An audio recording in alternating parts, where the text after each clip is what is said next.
Hey everyone, welcome back to the channel. In today's video, I'll show you exactly how to update the Grok app on your Android phone. Whether you're experiencing bugs or just want the latest features, keeping your apps updated is important. Let's walk through the steps together so you don't miss a thing. First, unlock your Android phone and open the Google Play Store. Next, look at the bottom of your screen and tap on the search icon.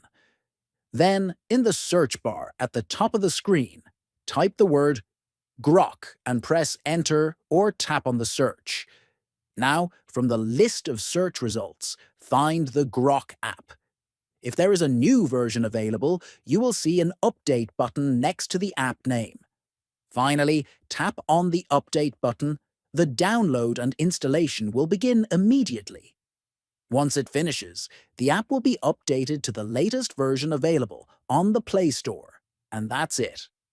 Updating the Grok app on your Android device is quick and simple.